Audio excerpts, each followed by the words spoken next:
আমার ডান পাশে যে গাড়িটা দেখতে পাচ্ছেন এটা হচ্ছে আমেরিকান হামভি, যেটা আমেরিকান মিলিটারিতে ইউজ করা হয়।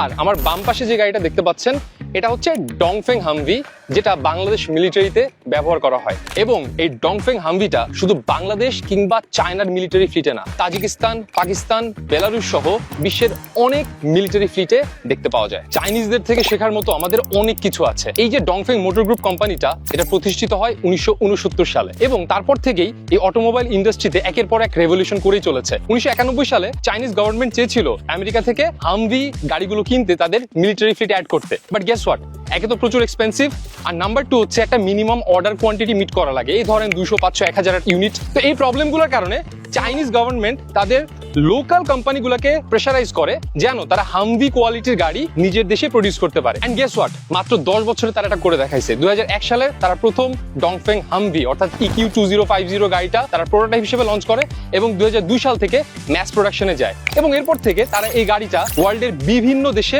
এক্সপোর্ট করা শুরু করে। শুধু মিলিটারি ভেহিকেল ম্যানুফ্যাকচার করা কিন্তু ডংফেং মোটর গ্রুপের মূল লক্ষ্য না, বরং একদম শুরু থেকেই তারা কমার্শিয়াল ভেহিকেল নিয়ে চমৎকার কাজ করে আসছে। এই ধরেন covered van, EV van, passenger bus, crane truck, dumper, tow truck, tanker truck, ambulance সহ আরো অনেক ধরনের গাড়ি। কিন্তু ইন্টারেস্টিং ফ্যাক্ট হলো এই সেম ডংফেং ব্র্যান্ডটাই বাংলাদেশে লঞ্চ করেছে ক্যাপ্টেন T1400 এই পিকআপ ভ্যানটা।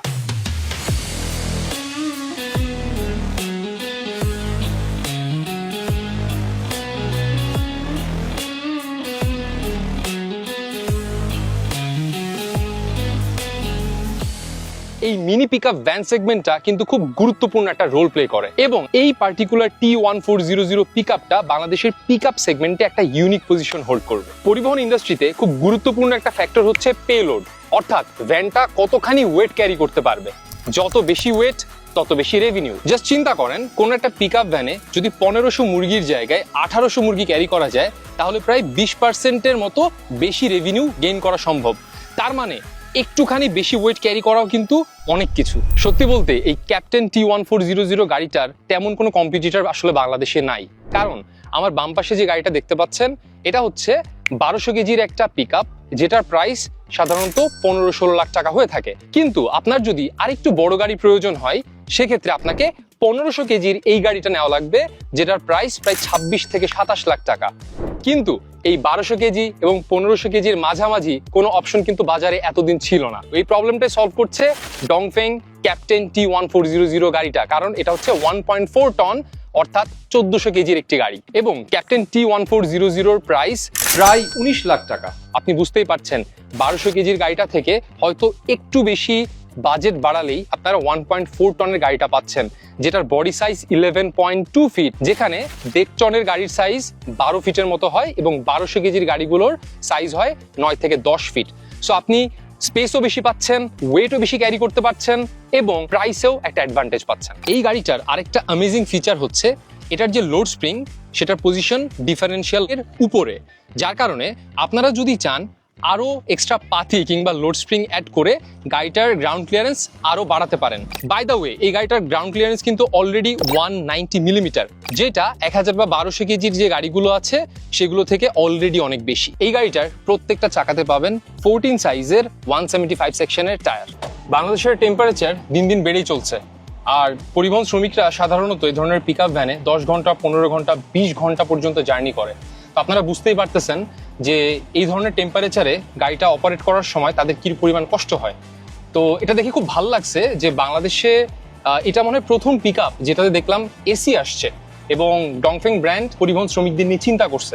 এটা আমি পার্সোনালি হাইলি অ্যাপ্রিসিয়েট করব। এবং শুধু এসি না, এই গাড়িতে বেশ কিছু ফিচার আসছে, যেরকম সাধারণত ছোট সাইজের পিকআপ ভ্যানগুলোর কেবিনটা খুবই কনজেস্টেড হয়। আমার হাইট 6 ফিট, আমি আপনাকে দেখাচ্ছি এই সিটটা কিন্তু অ্যাডজাস্টেবল।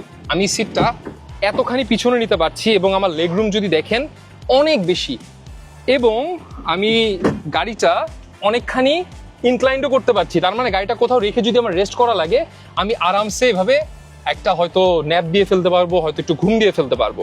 এছাড়াও গাড়িটাতে আসছে central display with rear camera.